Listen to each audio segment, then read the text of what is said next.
Hello guys, welcome again to this discussion on class 11th geography, है ना। So class 11th geography. सो भाई video क्यों बंद हो जाती है बीच बीच में, आई डोंट नो वाई। कि थोड़ा बहुत होता है ना कि फर्स्ट टर्म हो गया है तो सेकंड टर्म थोड़ा ब्रेक ले लेते हैं। सो यस, कमेंट आया था मेरे पास कि 13 दिन हो चुके हैं वीडियो को, ये मतलब हम कर रहे थे उसी पे थे हम। और मैंने वीडियो रिकॉर्ड इसलिए नहीं की, मेरे पास पूरा तैयार है, अब लगातार वीडियो आती रहेगी। ठीक है, वीडियो रिकॉर्ड इसलिए नहीं कर पा रहा था because I have health issue in the sense कि मेरे कान में कोई दिक्कत थी, तो इसलिए वीडियो रिकॉर्ड नहीं हो पा रही थी। ठीक है, कोई बात नहीं, लेकिन अब जो है वो कंटिन्यूस आती रहेगी, एक दिन के गैप में भी हो सकता है लगातार आ जाए। ठीक है, तो जो भी सिनेरियो रहेगा वो आपको पता चल जाएगा।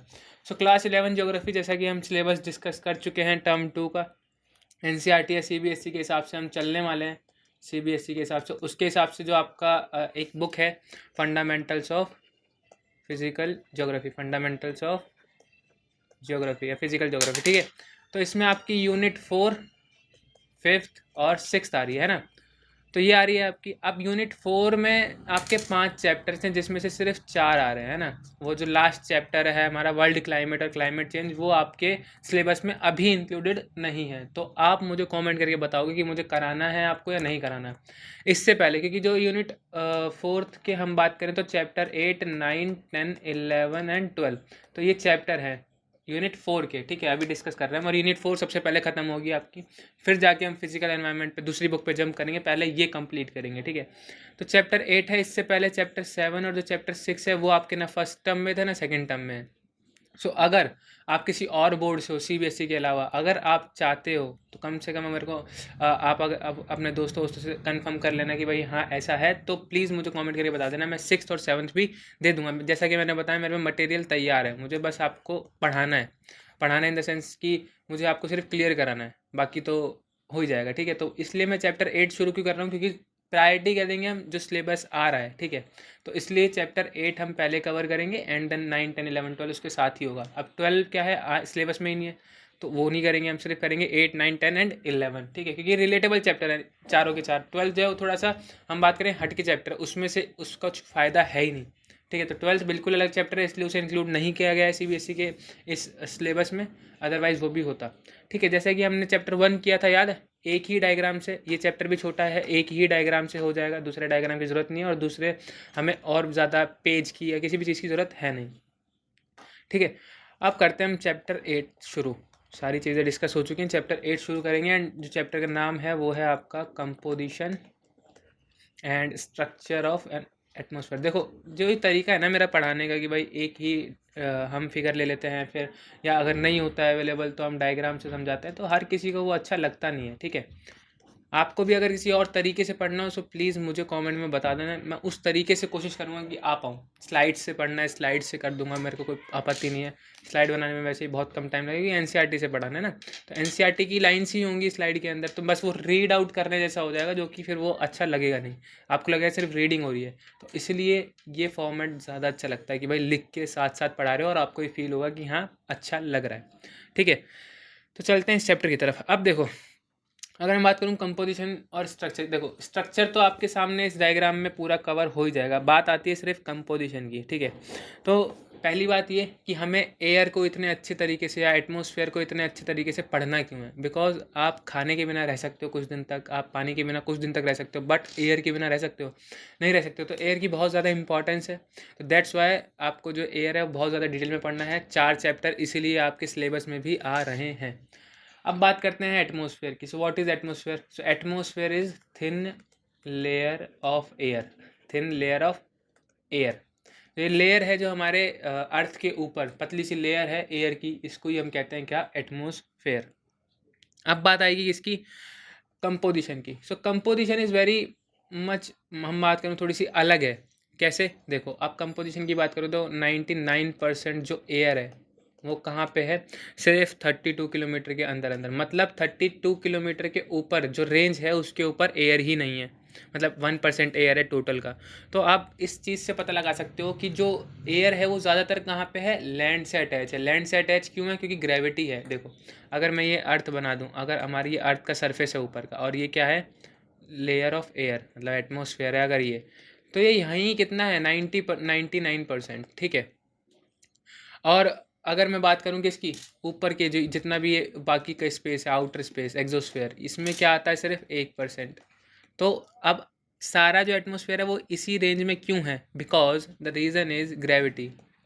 जो ग्रेविटी है वो अर्थ के पास ज़्यादा लगेगी, इसलिए जो एटमॉस्फेयर है वो वहीं से अटैच है। जब हमारी ग्रेविटी लूज़ हो जाएगी, हमारा एटमॉस्फेयर भी लूज़ हो जाएगा। That's why gravity is very important. और मार्स पे इसीलिए क्या नहीं है, एटमॉस्फेयर नहीं है, क्योंकि वहाँ पे ग्रेविटी ही नहीं है। ठीक है, उतनी ज़्यादा ग्रेविटी नहीं है। मून पे भी क्यों नहीं है? क्योंकि ग्रेविटी नहीं है, सेम चीज़। ठीक है, तो हम इसलिए ग्रेविटी क्या है, इंपॉर्टेंट है।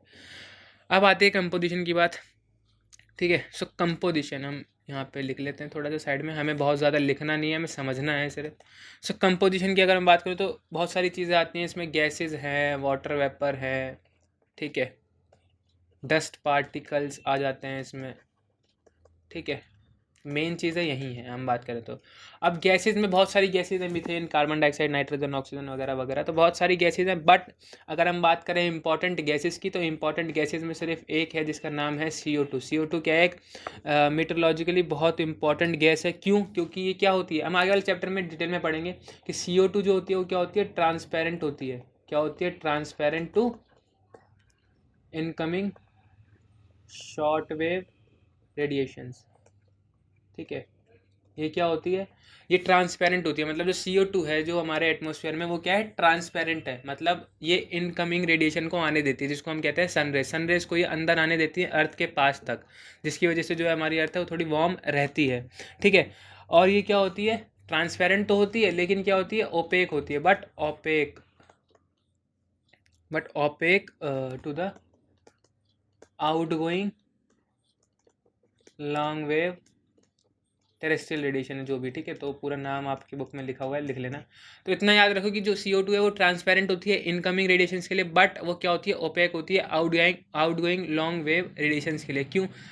अब देखो होता क्या है, इसी प्रॉपर्टी की वजह से, CO2 की वजह से, इसी CO2 की प्रॉपर्टी की वजह से जो अर्थ का सरफेस है वो क्या रहता है? थोड़ा सा वार्म रहता है। और यही रीज़न है किसके लिए? ग्रीन हाउस इफेक्ट के लिए। This is the reason only, green house effect लिए। हालांकि और भी गैसेज होती हैं जो ये काम करती हैं, जैसे मीथेन वगैरह, बट इंपॉर्टेंट कौन सी है सबसे ज़्यादा? CO2। हम सुनते हैं आजकल न्यूज़पेपर वगैरह में या न्यूज़ में कि क्लाइमेट चेंज हो रहा है, क्लाइमेट चेंज हो रहा है, विंटर लेट आई हैं। ठीक है, जो हमारा जो रेनी सीज़न था वो लेट तक चला था, अक्टूबर तक चला था। अक्टूबर के बाद भी थोड़ी रेन होती रही। तो ये क्यों हो रहा है सब? क्लाइमेट चेंज क्यों हो रहा है? जैसे कि जो चैप्टर डिलीट हो गया है आपका, लेकिन फिर भी थोड़ा बहुत पता होना चाहिए कि ग्रीन हाउस इफेक्ट जो है ये किसकी वजह से कॉज होता है? मेनली CO2 की वजह से। क्यों? क्योंकि ये रेडिएशंस को तो आने दे रही है अंदर। अगर मैं आपको डायग्रामेटिकली फिर से समझाना चाहूँ, थोड़ा सा एक्स्ट्रा ले लेता है। ये क्या है? अर्थ है। ठीक है, अब ये क्या है हमारा? मान लो ये एटमॉस्फेयर है। ठीक है, अब ये क्या हो रही है, यहाँ पे रेडिएशन अंदर तो आ रही है, बट ये बाहर नहीं जा पा रही हैं सारी। तो इसकी वजह से जो टेम्परेचर है, जो अर्थ का टेम्परेचर है वो बढ़ता जा रहा है। क्या होता जा रहा है? बढ़ता जा रहा है, जिसकी वजह से ये सारी दिक्कतें हो रही हैं। जैसा कि हम सुनते हैं गर्मियों में टेम्परेचर 40 डिग्री आसपास, 38 डिग्री। तो इस तरीके से क्यों रहता है? बिकॉज जो ये CO2 है, ये क्या है? एटमॉस्फेयर में बढ़ता जा रहा है। CO2 का जो अमाउंट है वो एटमॉस्फेयर में बढ़ता जा रहा है, जिसकी वजह से जो टेम्परेचर है वो भी बढ़ता हुआ चला जा रहा है। समझ में आया CO2? ठीक है, इतना क्लियर है। चलिए आगे बढ़ते हैं। ओजोन वगैरह हम सब पढ़ेंगे किसमें? स्ट्रक्चर में, डिटेल में। अब इसके बाद जो अदर इम्पॉर्टेंट कंपोजिशन में आता है वो है वाटर वेपर। हम यहीं से शुरू कर देते हैं, ऊपर जाने की जरूरत नहीं। वाटर वेपर, ठीक है। अब बात आती है वाटर वेपर की। तो वाटर वेपर क्या है? वेरिएबल है। ठीक है, is also a variable gas in the atmosphere. क्या है ये? वेरिएबल गैस है एटमोसफेयर के अंदर। Variable gas in atmosphere. अब होता क्या है, ये एल्टीट्यूड के साथ साथ डिक्रीज होता चला जाएगा। विद इंक्रीजिंग एल्टीट्यूड, जैसे ही एल्टीट्यूड हमारा बढ़ेगा, वाटर वेपर क्या होगा? कम होता रहेगा। क्या होता रहेगा? वाटर वेपर कम होता रहेगा। ठीक है, जैसे कि अगर हम बात करें वार्म एरिया मतलब हम बात करें ट्रॉपिक्स वगैरह में, जो वाटर वेपर है वो क्या रहेगा? ज़्यादा रहेगा, जाहिर सी बात है। और अल्टीट्यूड में क्या रहेगा? थोड़ा सा, तो सॉरी, जो हमारे वो हैं, क्या कहते हैं, पोलर रीजन। ठीक है, क्या कहते हैं? पोलर रीजन, उसमें क्या है? ज़्यादा है। वाटर वेपर अगर हम डिवाइड करें कैसे? वेट या फिर ट्रॉपिक एरियाज़ में, तो ये कवर करते हैं 4% of the volume, total volume. ठीक है, अगर हम बात करें पोलर रीजन की, पोलर मतलब समझ रहे हो, ठंडा इलाका जो पोल्स की तरफ होता है, तो वहाँ पे क्या है? 1% of the total volume. Clear हुआ इतना वाटर वेपर के बारे में? और एक और चीज़ वाटर वेपर के बारे में एक खास, अगर मैं ये फिर से अर्थ का स्ट्रक्चर बनाऊँ, ये फिर से क्या है, इक्वेटर है, ये नॉर्थ पोल, ये साउथ पोल। अब जैसे ही आप इक्वेटर से नॉर्थ की तरफ जाओगे, whenever you go from equator to poles, the water vapor starts decreasing, the water vapor starts decreasing। ठीक है, तो जैसे ही आप नॉर्थ की तरफ जाओगे और साउथ की तरफ जाओगे इक्वेटर से, तो आपको पता चलेगा कि जो वाटर वेपर की मात्रा है वो कम होती जा रही है। क्या होती जा रही है? कम होती जा रही है। ठीक है, तो ये सारी चीज़ें थी और इसके अलावा ऐसा कुछ खास है नहीं। और वाटर वेपर का एक इम्पॉर्टेंट काम बहुत है ये, कि ये क्या करता है, मेंटेन करता है अर्थ के टेम्परेचर को, maintains the temperature of earth. ठीक है, तो वाटर वेपर का ये बहुत ही ज़्यादा इंपॉर्टेंट काम है, मैं बोल सकता हूँ ऐसा। मैं क्या मतलब, बुक बोल रही है आपकी। ठीक है, तो इतना क्लियर हो आपको कंपोजिशन के बारे में, गैसेस के बारे में। CO2 और water vapour are the two important meteorological gases. CO2 क्यों है इंपॉर्टेंट आपको बता दिया मैंने, ट्रांसपेरेंट होती है इनकमिंग शॉर्ट वेव रेडिएशन के लिए और ओपेक होती है आउटगोइंग लॉन्ग वेव रेडिएशंस के लिए। क्लियर हुआ इतना? ठीक है, अब उसके बाद अगर हम बात करें वाटर वेपर की, तो सेम चीज़, वही वेरिएबल गैस है नेचर के अंदर। एल्टीट्यूड जैसे जैसे बढ़ेगा वाटर वेपर वैसे वैसे कम होगा। वेट ट्रॉपिक एरिया में अगर मैं बात करूँ वाटर वेपर की, तो 4% होता है टोटल वॉल्यूम का। और वहीं अगर मैं बात करूँ पोलर या ठंडे इलाकों की, तो वहाँ पे क्या होता है, 1% होता है टोटल वॉल्यूम का।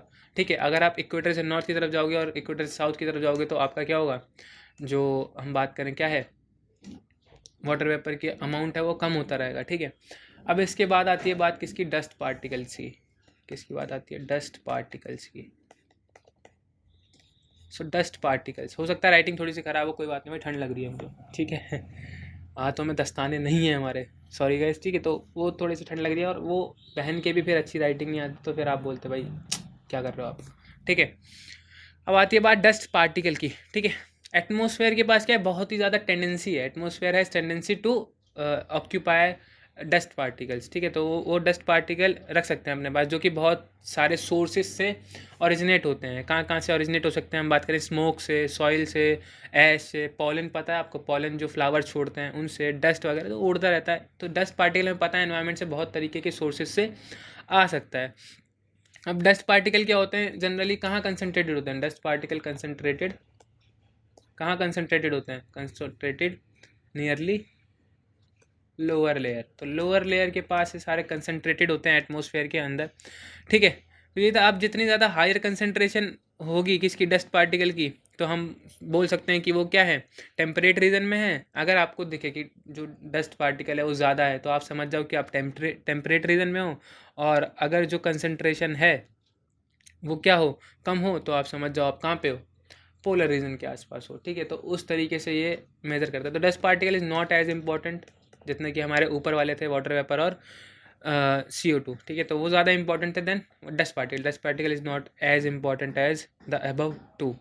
क्लियर है इतना? ठीक है, अब चलते हैं आगे। आगे इन द सेंस हम पीछे जा रहे हैं फिलहाल, क्यों, क्योंकि हमें पढ़ना है स्ट्रक्चर। स्ट्रक्चर के लिए मैं थोड़ा सा ये इरेज कर देता हूँ। ठीक है, स्ट्रक्चर के लिए हम इरेज कर देते हैं ये। ठीक है जी, तो लेट मी इरेज। अब ये हो गया। अब मैं कहीं और नहीं जाऊंगा, जो पूरा स्ट्रक्चर है वो यहीं से क्लियर हो जाएगा। स्ट्रक्चर, ठीक है, स्ट्रक्चर यहीं पे ख़त्म हो जाएगा सारा। ठीक है, अब देखो, जैसा कि मैंने आपको सिलेबस पढ़ाते समय बताया था, देखो 4 लेयर मतलब 5 लेयर होती है हमारी ओवरऑल। 5वीं तो ऐसे नेगलेक्ट भी कर सकते हो, कोई बड़ी बात नहीं है। ठीक है, तो सबसे पहले आता है ट्रोपोस्फेयर, स्ट्रेटोस्फेयर, मीजोस्फेयर, थर्मोस्फेयर, जिसको हम आइनोस्फेयर भी बोलते हैं। आइनोस्फेयर क्यों बोलते हैं अभी बताऊंगा मैं। इसके बाद आता है क्या, एक्सोस्फेयर, जो कि मेंशन नहीं है इस डायग्राम में। क्यों नहीं है, क्योंकि वो उसके ऊपर वाला जितना भी एरिया है सब क्या है, एक्सोस्फेयर में ही आता है। ठीक है, इतना क्लियर हुआ। चलिए जी आगे बढ़े। अब होता क्या, देखो ट्रोपोस्फेयर आपको दिख रही है, सबसे लोअर लेवल की लेयर है। मतलब हम बात करें सबसे जो ट्रोपोस्फेयर है वो लोअर मोस्ट लेयर है। क्या है, लोअर मोस्ट लेयर है। जितने भी वेदर फिनोमेना है वो कहाँ होते हैं, ट्रोपोस्फेयर में होते हैं। वेदर फिनोमेना, जितने भी वेदर फिनोमेना, हम बात करें थंडर स्टॉर्म की, हम बात करें साइक्लोन की, किसी भी तरीके के जो वेदर फिनोमेना है वो सारे इसी के अंदर होते हैं। ये चीज़ याद रखना। अगर हम बात करें कि ट्रोपोस्फेयर की और ज़्यादा अगर डिटेल में, तो ट्रोपोस्फेयर की जो हाइट है वो आपको दिख रही है 10 किलोमीटर यहाँ पे दिख रही है। ठीक है, बेसिकली अगर इसकी हाइट की मैं बात करूँ, तो इसकी हाइट क्या होती है, ट्रॉपिक्स में अलग होती है, पोल्स में अलग होती है। पोल्स में इसकी हाइट जो है वो 8 किलोमीटर के आसपास होती है। और मैं बात करूँगा ट्रॉपिक्स की, तो ये कितनी होती है, ऑलमोस्ट जो ट्रॉपिक्स में इसकी हाइट है वो है 18 किलोमीटर।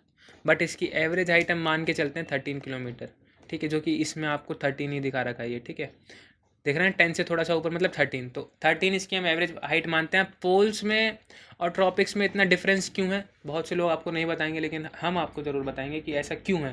देखो होता क्या है कि पोल्स में जो ट्रोपोस्फेयर की हाइट है वो कम इसलिए होती है, क्यों, क्योंकि वहाँ पे क्या है, टेम्परेचर बहुत कम रहता है, टेम्परेचर क्या रहता है, कम रहता है, तो वो एक्सपैंड नहीं हो पाती है। ट्रॉपिक्स में क्या है, ट्रॉपिक्स में क्या है, टेम्परेचर क्या है, बहुत ज़्यादा है, टेम्परेचर ज़्यादा है, जिसकी वजह से जो एयर है वो एक्सपैंड करेगी, क्या करेगी, एक्सपैंड करेगी एयर, एंड इसलिए क्या होता है, जो ट्रॉपिक्स की हाइट है वो बढ़ जाती है अपने आप। जैसे अगर मैं स्ट्रक्चर बनाऊँ अर्थ का, ठीक है, मान लो ये ट्रोपोस, अब यहाँ से क्या है, ये थोड़ी सी इधर कम रहेगी, और ट्रॉपिक्स पे आते ही इसकी हाइट क्या बढ़ जाएगी, फिर कम हो जाएगी।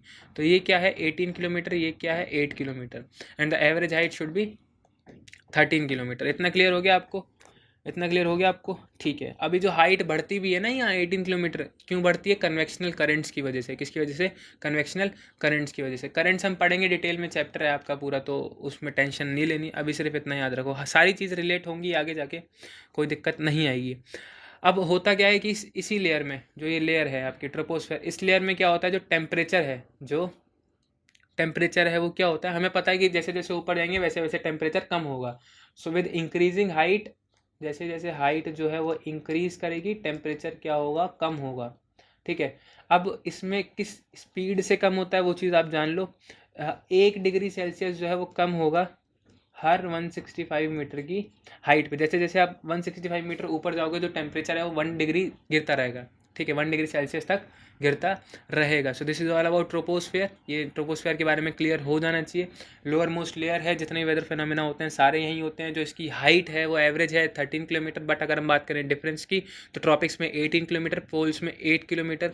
क्यों, क्योंकि जो टेम्परेचर है वो ट्रॉपिक्स में ज़्यादा होता है, एयर एक्सपैंड करती है, कन्वेक्शन करंट के थ्रू ऊपर जाती है, ऊपर जाएगी तो जाहिर सी बात है ट्रोपोस्फेयर की लेंथ जो है वो बढ़ जाएगी, ठीक है। अब जो हाइट है वो टेम्परेचर कि क्या है, इन्वर्सली प्रोपोर्शनल है। जो हाइट है वो बढ़ेगी तो जो टेम्परेचर है वो घटेगा, ठीक है, ये चीज़ याद रखना।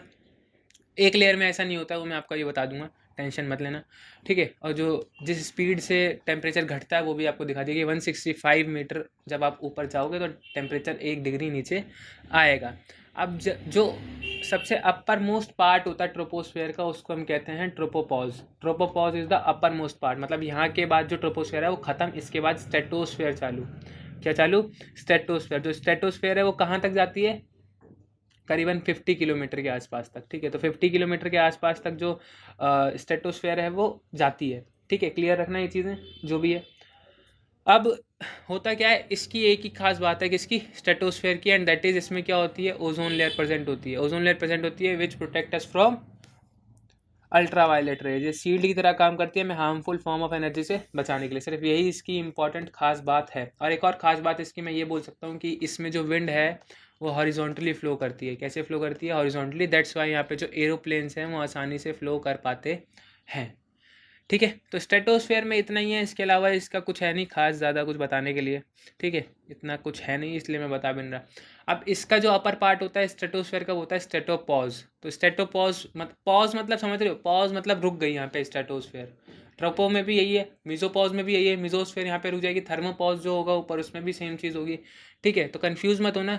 ट्रोपोपॉज मतलब ट्रोपोस्फेयर खत्म, स्ट्रेटोपॉज मतलब स्ट्रेटोपॉज खत्म। स्ट्रेटोपॉज मतलब मिजोस्फेयर चालू, यहाँ ख़त्म, जैसे एक लेयर ख़त्म तो दूसरी चालू हो जाएगी, ठीक है। अब देखो होगा क्या, देखो ये आपको पता है ये रेड लाइन क्यों दिखा रखा है, रेड लाइन है ये टेम्परेचर के लिए। देखो यहाँ पे टेम्परेचर 20 है, ऊपर गया ये कम होता गया, कांस्टेंट रहा, ठीक है, कांस्टेंट रहा। और फिर क्या रहा, ये देखो जैसे जैसे हाइट बढ़ती गई वैसे वैसे टेम्परेचर क्या होता रहा, बढ़ता रहा, ठीक है। तो ये एक ऐसी हाइट है जहाँ पर हाइट बढ़ेगी तो टेम्परेचर भी बढ़ेगा। तो ये वो वाली लेयर है, कौन सी, स्ट्रेटोस्फेयर। बिकॉज मतलब मेनली क्या रहता है कि यहाँ पे टेम्परेचर कांस्टेंट रहेगा ज़्यादातर, इतना कुछ ज़्यादा डिफरेंस आता नहीं जितना इसने दिखा दिया है खासकर। तो टेम्परेचर बढ़ेगी, हाइट और हाइट भी बढ़ेगी इन स्ट्रेटोस्फेयर। और सबसे ज़्यादा अगर हम बात करें टेम्परेचर कहाँ बढ़ता है तो दैट इज़ इन थर्मोस्फेयर। आपको बताऊँगा मैं रीज़न भी क्यों। तो पहले इसे थोड़ा सा क्लियर कर लेते हैं सब कुछ, ठीक है, उसके बाद हम आगे बढ़ेंगे। ठीक है। तो 2 लेयर्स आप तो कंफर्म हो गई होंगी, मतलब बिल्कुल एकदम फिक्स कि हाँ ये तो अब कुछ भी क्वेश्चन आते कर लेंगे। अब बात आती है मीजोस्फेयर की। तो मीजोस्फेयर जो है वो आपकी कहाँ है, 50 किलोमीटर से 80 किलोमीटर तक की इसकी हाइट है। 50 से 80 दिख रहा होगा आपको यहाँ पे, ठीक है। यहाँ तक इसकी क्या है, ये हाइट है। अब जितने भी मीटियोर्स है, देखो मीटियोर्स आ रहे हैं, मीटियोर्स आएंगे, बर्न हो जाएंगे, यहीं पे ख़त्म हो जाएंगे, ठीक है। तो वो चीज़ें आपको उतनी ज़्यादा खास समझनी है नहीं। तो मीजोस्फेयर का इतना कुछ है नहीं, मतलब बस उसमें ही बताने के लिए कुछ नहीं है, बल्कि स्ट्रेटोस्फेयर में बताने को तो था कि चलो ओजोन है, इधर तो वो भी नहीं है। इधर क्या है, सिर्फ एक चीज़ याद रखनी है कि हाइट के बढ़ते ही टेम्परेचर क्या होगा, कम होगा इन मीजोस्फेयर, ठीक है। और यहाँ पे क्या है, हाइट के बढ़ते ही टेम्परेचर भी क्या होगा, बढ़ेगा। इधर क्या है, हाइट के बढ़ते ही टेम्परेचर घटेगा, ठीक है। तो ये चीज़ें याद रखना। अब आयनोस्फेयर में आ जाओगे तो यहाँ पे क्या है, हाइट के बढ़ते ही टेम्परेचर बढ़ेगा, तो घटेगा बढ़ेगा घटेगा बढ़ेगा, ऐसे वाला इसमें क्या है, थोड़ा सा सिनेरियो बन जा रहा है। अब होता क्या है, सबसे इंपॉर्टेंट यहाँ पे हम देख लेते हैं थर्मोस्फेयर लेयर, हम बोल सकते हैं क्यों। देखो थर्मोस्फेयर में क्या होते हैं, चार्ज पार्टिकल प्रेजेंट होते हैं, चार्ज पार्टिकल प्रेजेंट होते हैं। मैं बुक से नहीं पढ़ा रहा हूँ, ठीक है गाइस, मैं बुक से नहीं पढ़ा रहा हूँ, तो प्लीज़ अगर कुछ रह जाए बुक का या कुछ एक्स्ट्रा हो जाए तो वो थोड़ा बुरा मत मानना, ठीक है।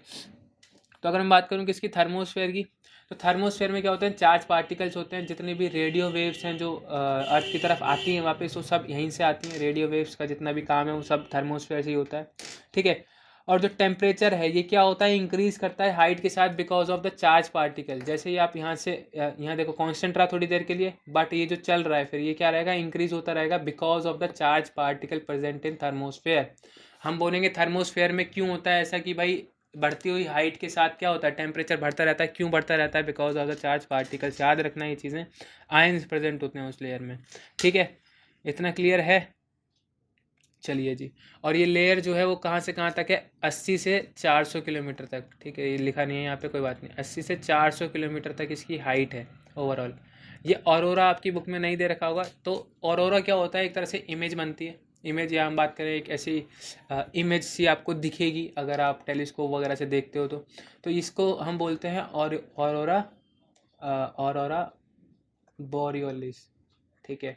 और जो साउथ में बनता है सेम ऐसा ही, उसको हम बोलते हैं ऑरोरा ऑस्ट्रियालिस, ठीक है। ये आपके आगे की चीज़ें, ये अभी आपको शायद बुक में है ही नहीं, लेकिन कोई बात नहीं, फिर भी पता होना चाहिए भाई होता क्या है, कोई पूछ ले तो, ठीक है। तो ये जो है बनता है इसमें। अब एग्जोस्फेयर क्या है, एग्जोस्फेयर बिल्कुल अलग है। एग्जोस्फेयर हम बोल सकते हैं कि जो ब्रह्मांड है पूरा वो एग्जोस्फेयर में आ जाता है, ठीक है। तो वहाँ पे हमें नहीं जाना है, एग्जोस्फेयर इज़ ख़त्म। जो सबसे ज़्यादा इंपॉर्टेंट लेयर हैं जो लगती है किसको, मीटरोलॉजिस्ट को, वो हैं ये दोनों सिर्फ, ट्रोपोस्फेयर एंड स्ट्रेटोस्फेयर। दो ही लेयर हैं जिससे हमें मतलब है, बाकी तो ऊपर इतना कुछ खास है नहीं। मीजोस्फेयर में भी ऐसा कुछ खास पड़ा नहीं।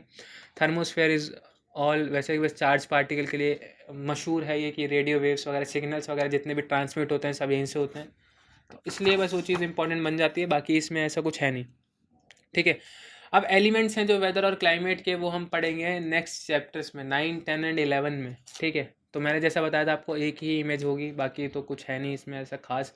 बस एक चीज़ याद रखना है यहाँ पे कि कौन सी लेयर पहले है। तो मैंने तो ऐसे याद रख रखा है, TSMTE, ठीक है। ट्रोपोस्फेयर, स्ट्रेटोस्फेयर, मीजोस्फेयर, थर्मोस्फेयर, उसके साथ आयनोस्फेयर भी लगा देना। उसके बाद आ जाएगा एग्जोस्फेयर। तो ये चीज़ें हैं जो ऐसे याद कर सकते हो आप। उसके बाद आपको अगर हाइट याद रखनी हो तो इसकी याद रखो 13 किलोमीटर तक स्टार्टिंग से। इसके बाद ये जो ये स्ट्रेटोस्फेयर है 50 किलोमीटर तक जाती है, ये 80 किलोमीटर तक जाती है, ये 400 तक जाती है, एंड देन 400 के बाद ये जितनी भी ये जाएगी, ठीक है, ग्रेटर देन 400। क्लियर हो रहा है इतना, ठीक है। तो लेयर्स वाला चैप्टर ख़त्म। और भगवान ने अगर सुन लिया, अगर होता है ना कि सिस्टम अगर जो होता है ना, जैसे आज मैं वीडियो नहीं बनाने वाला था लेकिन मैंने बना दी, ठीक है, और आज ही कमेंट आ गया, तो वो होता है ना कि कभी कभी बन जाए। ऐसा ही अगर रोज़ बनता रहा तो रोज़ वीडियो आएगी डेली, हर एक चैप्टर की, या हो सकता है कभी दो दो पार्ट बनाने पड़ जाएं। जैसे अगला जो चैप्टर है आपका solar radiation, heat balance and temperature, 2 chapter confirm मान लो इसमें, मतलब 2 पार्ट वीडियो के आएंगे, एक में नहीं होगा पूरा। हो सकता है ऐसे हो जाए और हो सकता है किसी और तरीके से हो जाए, तो एक दिन गैप हो सकता है कि हाँ प्रोबेबली एक दिन का ही गैप होगा, एक दिन से ज़्यादा किसी भी वीडियो में गैप अब नहीं होगा, ठीक है। जैसे आप 5 तारीख को वीडियो देख रहे हो तो 7 को आ जाएगी दूसरी कन्फर्म, 6 को भी आ सकती है, वो मेरी कमिटमेंट रहेगी अगर मैं जल्दी कर पाऊँ तो। अदरवाइज 7 को कन्फर्म है, फिर उसके बाद 9 को, इस तरीके से आपकी जो सीरीज़ें चलती रहेगी। बाकी अपना अगर कोई पर्सनल काम कभी आ जाए तो हो सकता है कि और लेट हो जाए। तो जिसने यहाँ तक देख ली, थैंक यू। जिसने देखी है भाई थैंक यू ले पाएगा, अब जिसने नहीं देखी है उसको तो पता भी नहीं ना कि भैया ने लास्ट में थैंक यू बोला है। ठीक है, सो थैंक यू हमने बोला है, जिसको मिला बहुत अच्छी बात है, जिसको नहीं मिला उसको बोलो भाई लास्ट तक देख थैंक यू मिलता है। ठीक है, और जितनी पढ़ाई जो है वो हंसते खेलते हो जाए उतनी अच्छी है। ठीक है, मार पीट के पढ़ाई नहीं होती है। ठीक है, बताओ पेरेंट्स को। So thank you and bye bye.